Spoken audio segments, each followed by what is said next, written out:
बच्चों सबको good morning, सबको नमस्कार। और देखो बच्चों, अपना जो पाठ है, इस पाठ में बच्चों आप देख रहे हो, पहला पाठ जो था वो तो कौन सा था?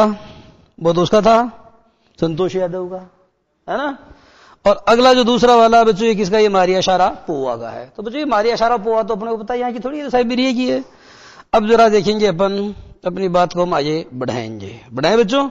तो बढ़ाते हैं, क्या दिक्कत है, जरा देखना। Please open your text book at page number 105। मैं आपको बच्चों तीसरा पैराग्राफ पढ़ा रहा हूं। I used to be so lonely, Maria Sharapova recalls. देखो बच्चों, जब आपको पुरानी बातें याद आती है, जब आप पुरानी घटनाओं को क्या करते हैं? रिकॉल करते हैं। रिकॉल, अभी रिकॉल कह दो बच्चों, चाहे रिमेंबर कह दो, तो दोनों का मतलब एक ही है। किसी पुरानी बात को जब आप याद करते हैं, मेमोराइज करते हैं, क्या करते हैं? मेमोराइज करते हैं। जब आप किसी पुरानी घटना को रिकॉल करते हैं, व्हेन यू रिकॉल और रिमेंबर और memorise something, some incident of your past, अपने भूतकाल की घटनाओं को जब आप याद करते हैं बच्चों, तो इस प्रकार की जो स्टोरीज है या इस प्रकार का जो वर्णन होता है बच्चों, वो क्या कहलाता है? फ्लैशबैक। इसको फ्लैशबैक स्टाइल कहते हैं बच्चों। फ्लैशबैक स्टाइल, कौन सी स्टाइल कहते हैं? फ्लैशबैक। तो ये जो फ्लैशबैक है बच्चों, ये क्या है कि कहानी उपन्यास वगैरह में चलता है, और हिंदी में इसको कहा जाता है पूर्व दीप्ति शैली। कौन सी दीप्ति? पूर्व दीप्ति शैली। उम्मीद है बच्चों आपकी बात मेरी समझ में आ गई होगी। अब जरा देखो, तो वो याद करती है बच्चों, अपने अतीत को याद करती है, और वो कहती है कि I used to be so lonely. ध्यान दो बच्चों, आई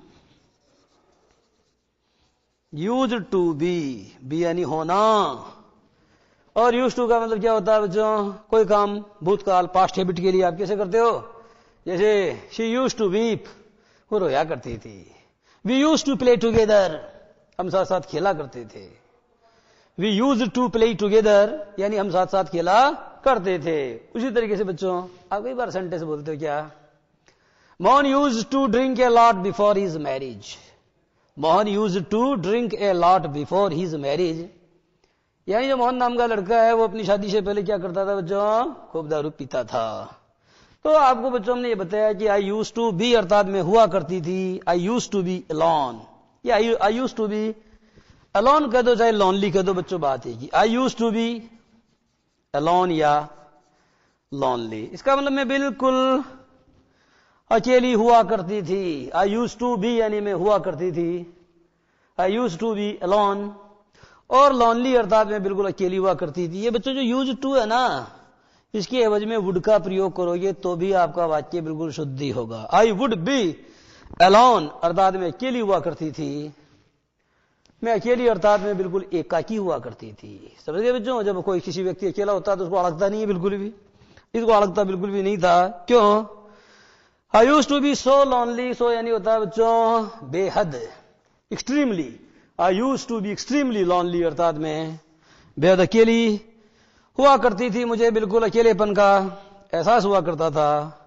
कारण, क्योंकि मम्मी जो है वो तो आई नहीं साथ में, और पापा जो है वो मेरी ट्रेनिंग के काम में इतना बिजी रहते हैं कि मेरी ट्रेनिंग ठीक से चलती रहे, इसके लिए वो इतना काम करते हैं कि वह भी मुझसे नहीं मिल सकते हैं। अब इसको, छोटी बच्ची है तो इसको अकेलापन महसूस होता है, तो ये कहती है कि I missed my mother terribly. ध्यान दो बच्चों, I missed my mother terribly का मतलब मुझे मेरी माँ की याद बहुत ज्यादा आती थी।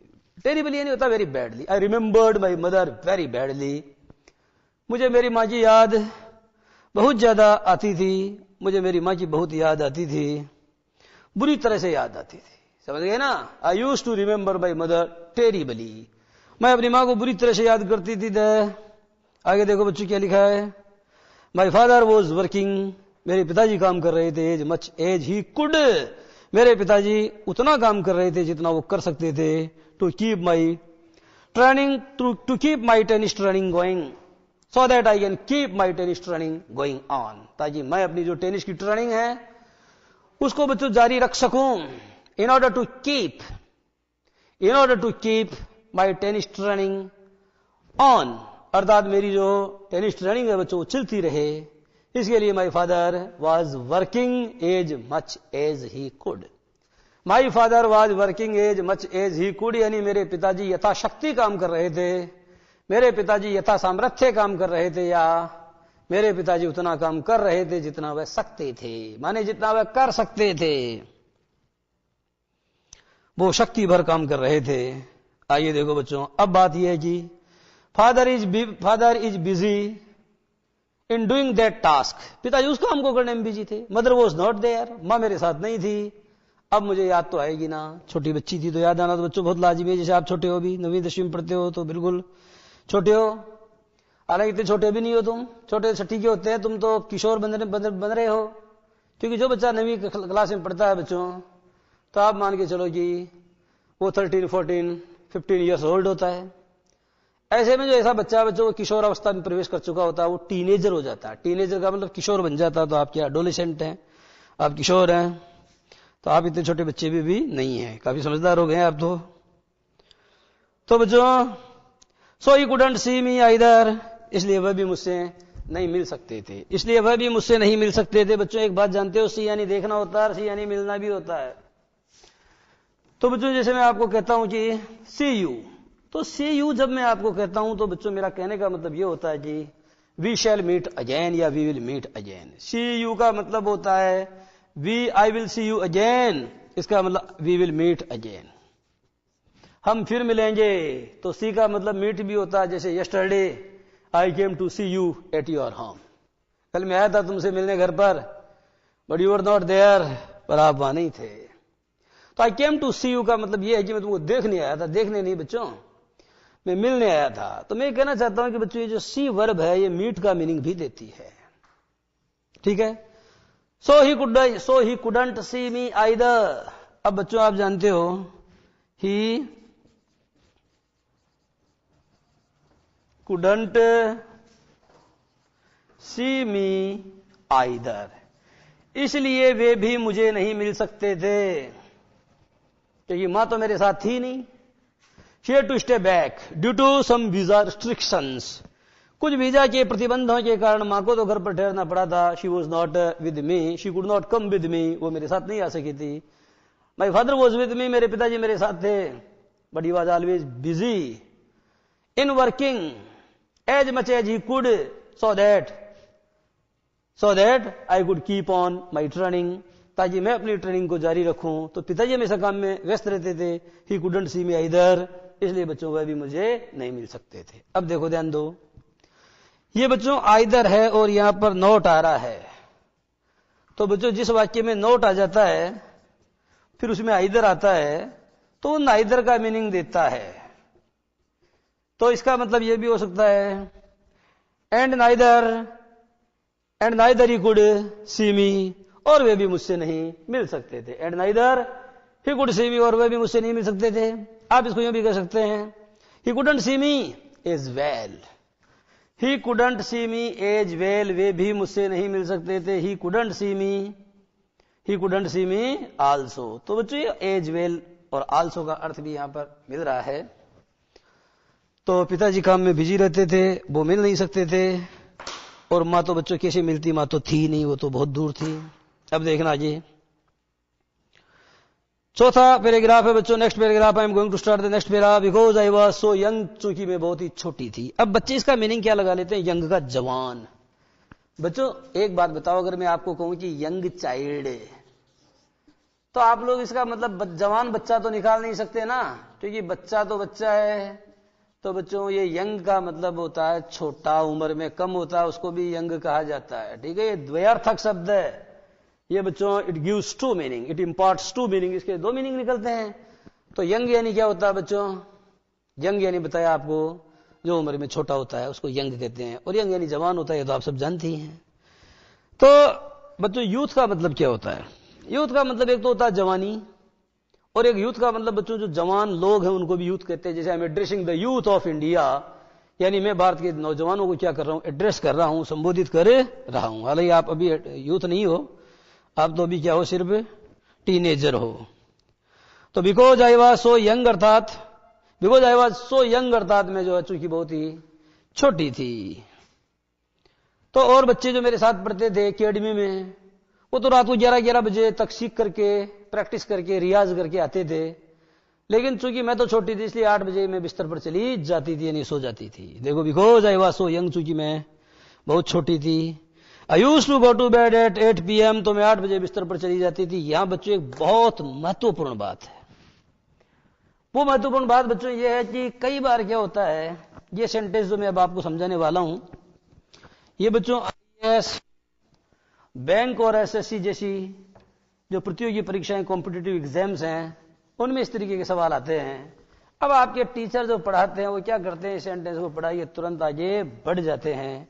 लेकिन इस सेंटेंस की ब्यूटी क्या है, इस वाक्य में कौन सा सौंदर्य निहित है, उस पर वो प्रकाश नहीं डालते हैं। समस्याएं अपनी जगह बनी रहती है। बच्चों सेंटेंस क्या है जरा देखो। Because,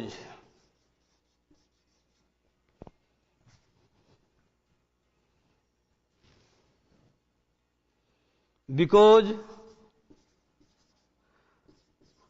God could not be everywhere.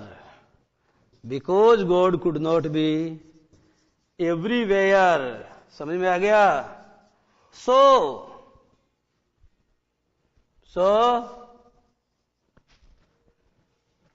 he created, बच्चों, so he created mothers.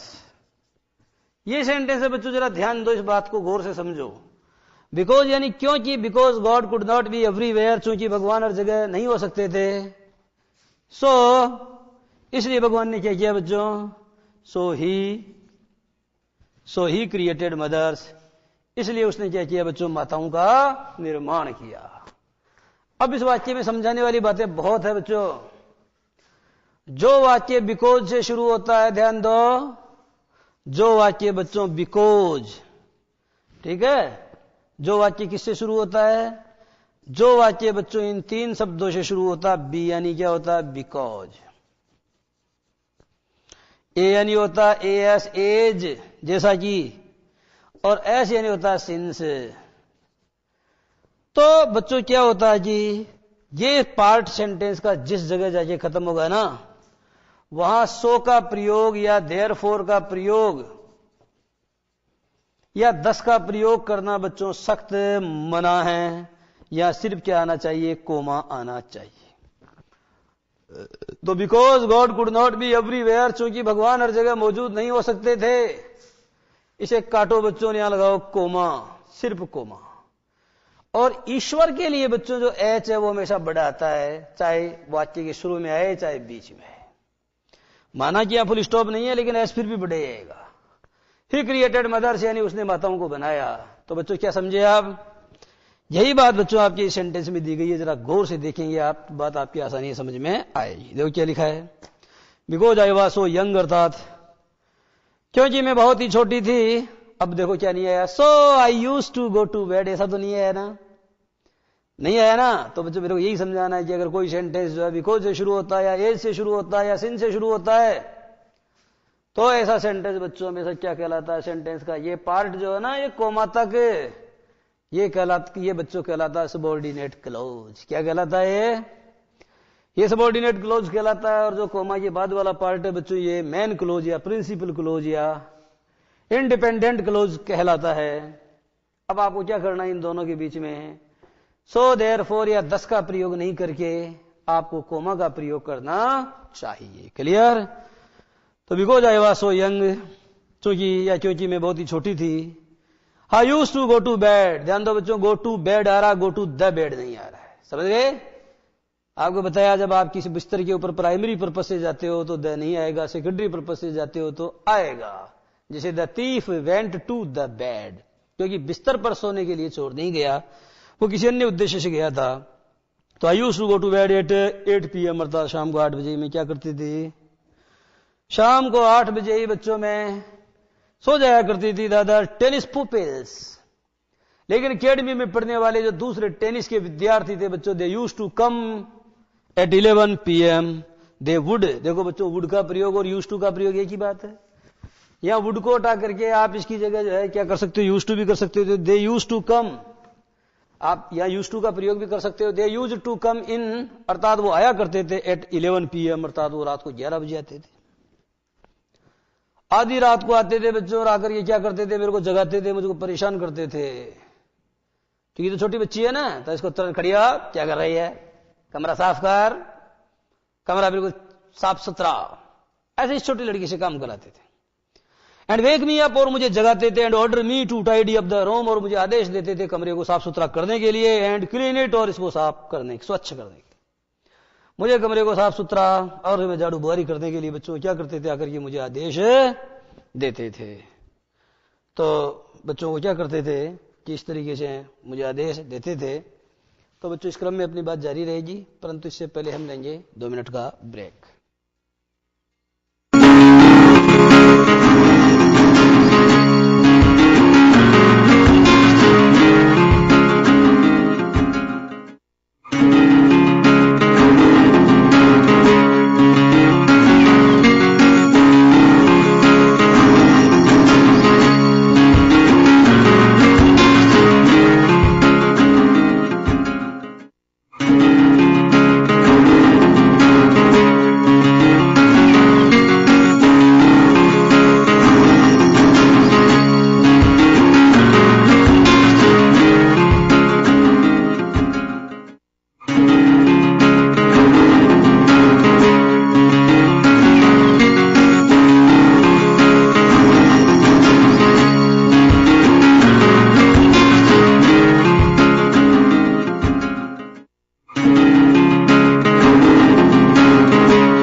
तो बच्चों आप समझ गए, अगर कोई भी सेंटेंस यदि बिकॉज से शुरू हो रहा है, एज से शुरू हो रहा है, या सिंस से शुरू हो रहा है, तो इस प्रकार का सेंटेंस बच्चों हमेशा कॉम्प्लेक्स सेंटेंस होता है। कैसा सेंटेंस होता है? कॉम्प्लेक्स। और उसकी विशेषता यह होती है कि उसमें 2 क्लोज होते हैं। सबऑर्डिनेट क्लोज पहले आता है और मेन क्लोज बाद में आता है, तथा दोनों के बीच में बच्चों कोमा आता क्या नहीं आता। सो, दस या देयरफॉर इत्यादि शब्दों का प्रयोग नहीं किया जाता। अब बच्चों 5वां सेंटेंस जो है ये बड़ा प्यारा है। इसमें instead of letting that depress me, ये सेंटेंस तो बच्चों आपको समझाऊंगा बोर्ड पर, तभी समझ में आएगा, और तब भी समझ में आ जाए तब है।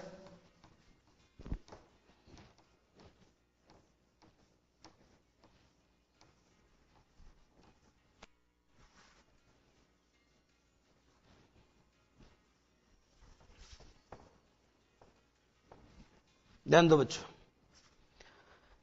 ये बहुत इंपॉर्टेंट है। आपको बच्चों सेंटेंस दिया जाता है लेट मी, क्या है, आपको सेंटेंस दिया जाता है क्या, लेट मी गो।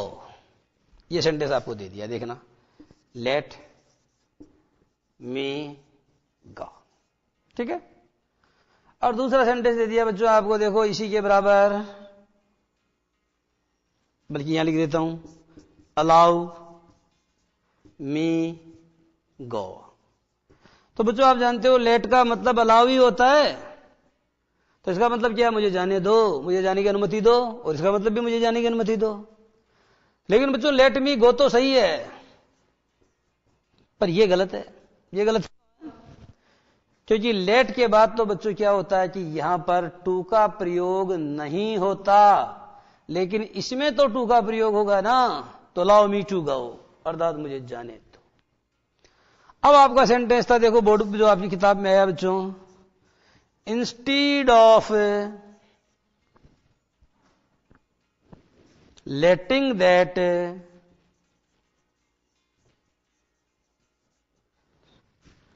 Depress me. अब देखो बच्चों क्या क्या बातें जो आपको समझानी है। ये बच्चों इंस्टीड ऑफ क्या है, एक ये जो है बच्चों कंपाउंड प्रीपोजिशन है। कैसा प्रीपोजिशन है? कंपाउंड प्रीपोजिशन वो होता है जिसमें एक से ज्यादा प्रीपोजिशन मिलके एक यूनिट का काम करते हैं। तो इंस्टीड ऑफ का मतलब होता है बच्चों in place of, in place of, ठीक है।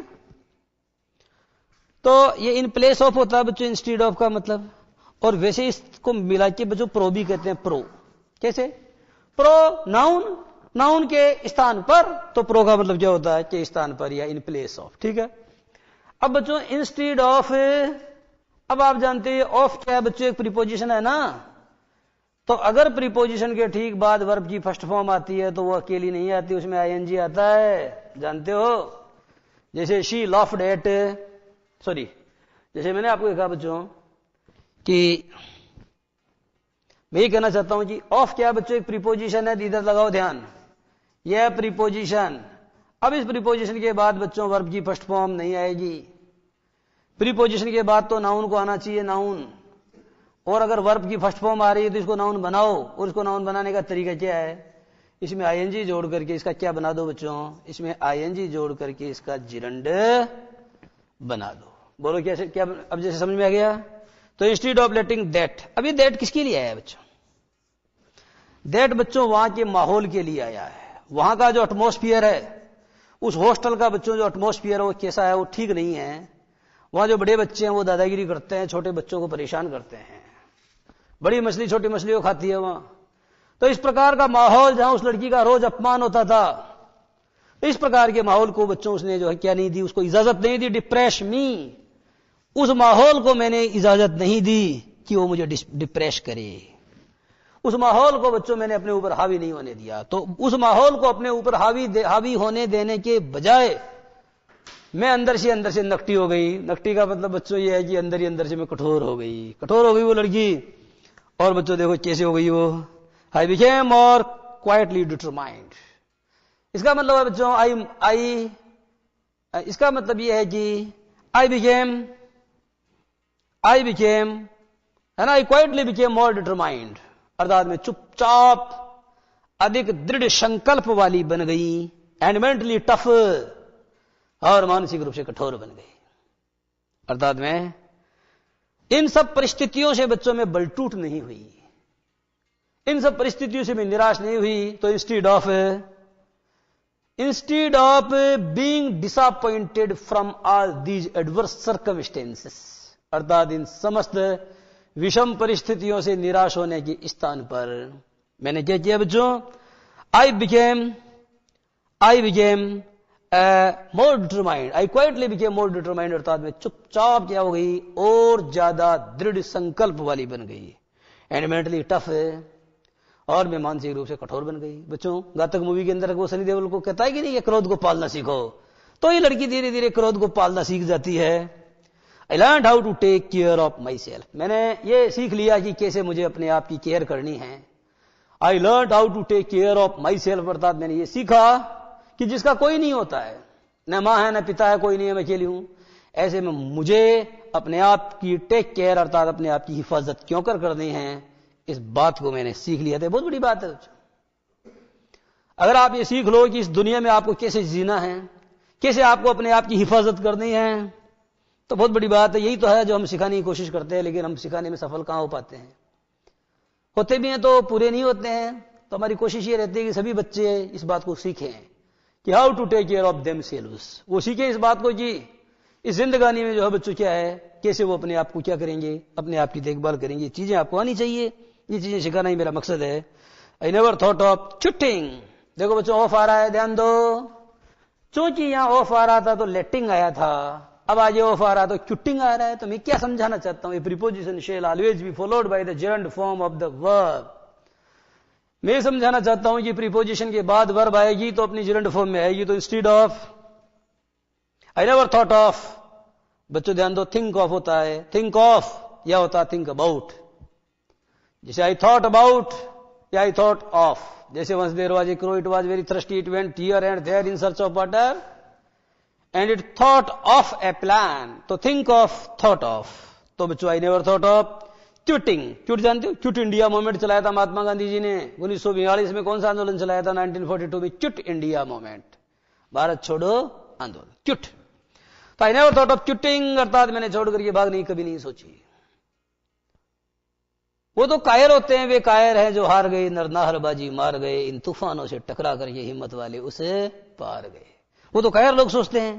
तो आई नेवर थॉट ऑफ क्विटिंग, अर्थात मैंने कभी भी मैदान छोड़ के भागने के बारे में नहीं सोचा। बिकॉज आई न्यू, क्योंकि मैं जानती थी, I knew what I wanted. ये बहुत बड़ी बात है बच्चों, I knew what I wanted. इस लाइन को बच्चों क्या है कि आप अंडरलाइन करो और इसका मतलब समझो। इसका मतलब क्या है बच्चों? आजकल मोबाइल के अंदर एक वो एडवर्टाइजमेंट आता है बार बार, जिसमें एक आदमी आता है और बार बार कहता है कि एक आदमी बस में यात्रा कर रहा था और बस में यात्रा कर रहा था, तो बाद में वो कंडक्टर आके उसने बोला सबकी टिकट चेक की, तो भाई साहब आपका टिकट दिखा दो। अब उस आदमी ने क्या किया, ये जेब देखा, ये जेब देखा, वो जेब देखा, सारे जेब देखे, परंतु उस आदमी को क्या उसका टिकट नहीं मिला। तो कंडक्टर ने कहा भाई साहब मुझे पूरा भरोसा है कि आपके पास में आपने टिकट तो लिया है, आप इतने चिंतित होकर देख रहे थे, तो पक्का है कि मेरे को पूरा भरोसा है कि आपने टिकट तो लिया है, पर आपकी टिकट इधर उधर गुम गई होगी। तो वो कहता है कि नहीं, बात टिकट की नहीं है, दरअसल परेशानी ये है कि मुझे तो समस्या तो ये नहीं कि भाई मेरा टिकट नहीं है, तो मैं इसलिए बार बार देख रहा हूं क्योंकि मेरे को पता तो चले कि आखिर मुझे जाना कहाँ है, मुझे जाना कहाँ है। तो बच्चों यहाँ इसका मतलब यह है, कुछ लोग बस में सफर करते हैं लेकिन उनको ये पता नहीं होता है कि उनकी मंजिल क्या है। तो ये लड़की ये कहती है बच्चों, आई न्यू। इस सेंटेंस को जरा गौर से देखो, I because I knew what I wanted. What I wanted इसका मतलब यह है बच्चों, क्योंकि मैं ये जानती थी कि मैं क्या चाहती थी। तो बच्चों आपको ये स्पष्ट पता होना चाहिए कि आप क्या चाहते हो। What do you want to become in your future. आप अपने भविष्य में क्या बनना चाहते हो, ये कॉन्सेप्ट आपके सामने क्लियर होना चाहिए। ऐसा नहीं हवा का एक थपेड़ा नाव को इधर ले जाए, हवा का दूसरा थपेड़ा उधर ले जाए और गर्दिशों में हरदम मेरी, है ना, तो नाव जो आपकी कभी इधर और कभी उधर चले। तो इस तरीके के लोग बच्चों कहां नहीं पहुंच पाते, मंजिल तक नहीं पहुंच पाते हैं।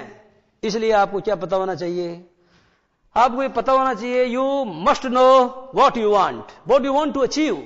आप जीवन में क्या हासिल करना चाहते हैं, आप जिंदगी में क्या बनना चाहते हैं, ये चीज आपके सामने क्या होनी चाहिए, बिल्कुल स्पष्ट होनी चाहिए। ऐसा नहीं उस बस के यात्री की तरह कि साहब टिकट गुम गया, तो प्रश्न ये है कि टिकट गुम गया तो पर उसको ये पता चलेगा कि उसको जाना कहा, टिकट में देखिएगा तभी तो पता चलेगा। तो इतने बड़े बेवकूफ अपने को बनना नहीं है। I became more quietly determined and mentally tough. I learned how to take care of myself. अर्थात मैंने सीख लिया था, मैंने ये जान लिया था कि मुझे मेरी अपनी हिफाजत कैसे करनी है।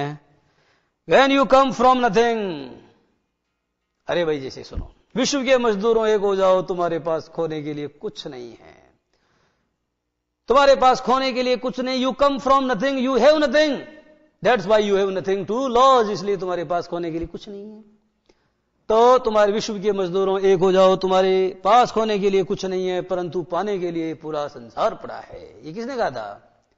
ये दास कैपिटल नाम की किताब लिखने वाला जो था कार्ल मार्क्स, ठीक है बच्चों, प्रगतिवाद जो है, जिस प्रगतिवाद दिया उसने, कॉन्सेप्ट दिया मार्क्स ने, तो कार्ल मार्क्स था जिसने ये बात कही।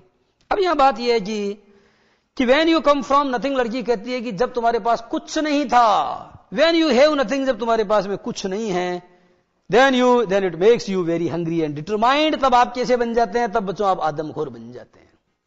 It makes you very hungry, यह आपको बहुत भूखा एंड डिटरमाइंड, और आपको क्या बना देता है? आपको दृढ़ संकल्प वाला बना देता है। Because you have nothing to loss, क्योंकि तुम्हारे पास खोने के लिए कुछ भी नहीं है। तो एक ऐसा व्यक्ति जिसके पास में खोने के लिए कुछ भी नहीं होता, वो प्राणपण से, वो दिलो जान से क्या करता है बच्चों? वो दिलो जान से क्या लड़ता है? वो जान की बाजी लगाता है। पूरी ताकत से जब आप काम करते हो तो उस काम के अंदर क्या आएगा? निखार तो जरूर आएगा। तो when you have nothing, when you come from nothing, when you come from, जानते हो बच्चों कम फ्रॉम यानी क्या होता है? Belong to, when you belong to nothing. जैसे मैं आपको कहता हूं I come from a middle class family, तो इसका मतलब क्या हुआ? I belong to a middle class family. तो when you come from nothing, I mean when you belong to nothing, when nothing belongs to you, जब तुम्हारे पास कुछ नहीं होता, you have nothing to loss, जब तुम्हारे पास खोने के लिए कुछ नहीं होता है। It makes you more hungry, ये बना देता आपको बहुत भूखा, and also it makes you more determined, और आपको ये बना देता बहुत ज्यादा दृढ़ निश्चय वाला। तो ये लड़की क्या बन गई, ये बच्चों आदमखोर बागिन बन गई है, ये नारनी बन गई और बहुत ही ज्यादा जो है डिटरमाइंड बन गई।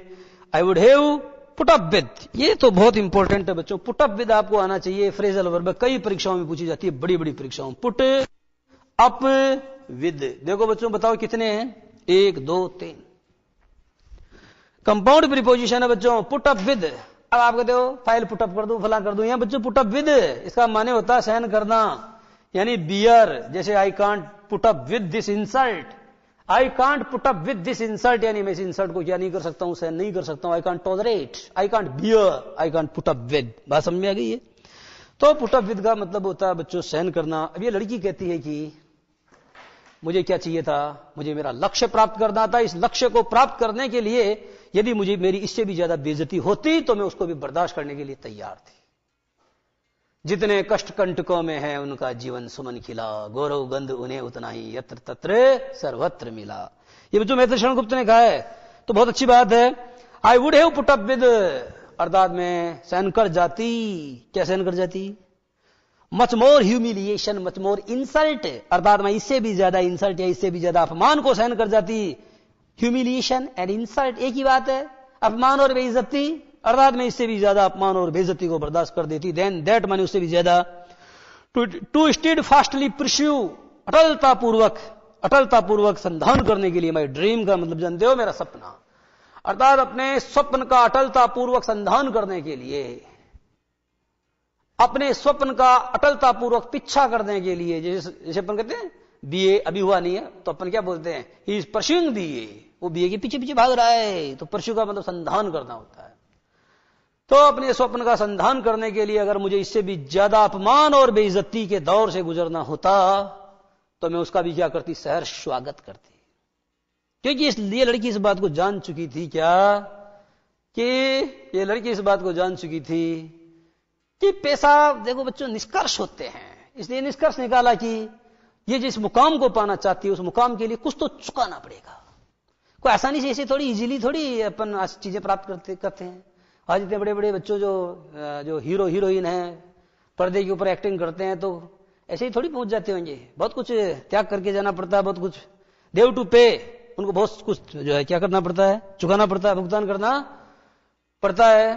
तो कहने का मतलब ये है कि इफ यू, इसका मतलब ये हुआ बच्चों कि इफ यू, जैसे वो क्या बोलते हैं उसको, no pain no gain. No pain no gain का मतलब ये है कि अगर आप दर्द नहीं उठाते हैं, पीड़ा नहीं उठाते हैं, तो आपको जिंदगी में कुछ भी उपलब्धि प्राप्त नहीं होती है। तो ये जान गई थी क्या कि भाई अगर बहुत अधिक पैसे वाला बनना है तो उसके लिए थोड़े चरित्र वित्र को साइड में तो रखना ही पड़ता है ना, तो वो सब चीजें ये समझ गई थी। That toughness runs through Maria even today. वो टफनेस का मतलब क्या होता है बच्चों, दैट स्ट्रिक्टनेस, अर्थात वो जो सख्तपन है। हालांकि सख्त तो मर्द को होना चाहिए, लेकिन ये भी एक मर्द से कम नहीं है, ये कौन सी कम है, मर्दानी है ये तो दैट टफनेस अर्थात वह सख्तपन या वह कठोरता, रन्स माने कायम है, थ्रू मारिया यानी मारिया में, इवन टुडे माने यहां तक कि आज भी अगर आप मारिया से मिलते हो तो बच्चों क्या है, उसका जो व्यक्तित्व है वो कैसा है, वो लचीला नहीं है, इलास्टिक नहीं है, और पर्सनैलिटी इज नॉट इलास्टिक, लेकिन कैसी है बच्चों, उसका व्यक्तित्व जो बड़ा ही सख्त है। आज भी उसका शरीर जो है बच्चों खेल करती है तो उसकी हथेलियां कोमल नहीं होंगी, मेरे हिसाब से काफी कठोर होंगी, तो उसका आंतरिक तथा बाह्य व्यक्तित्व कैसा बड़ा ही सख्त है। तो that toughness runs through Maria even today, यानी यहां तक कि आज भी मारिया के व्यक्तित्व में उस टफनेस को देखा जा सकता है। It was the key to her beginning, it was the key to her winning. समझ में आ गया? उसके द्वारा बच्चों उसकी विनिंग यानी जो उसकी जीतनी, उसका जीतना, ये उसके जीतने की कुंजी थी। क्या? द विमेन्स सिंगल क्राउन, इसका मतलब बच्चों महिलाओं का सिंगल खिताब उसने जो जीता था एट विंबलडन इन 2004।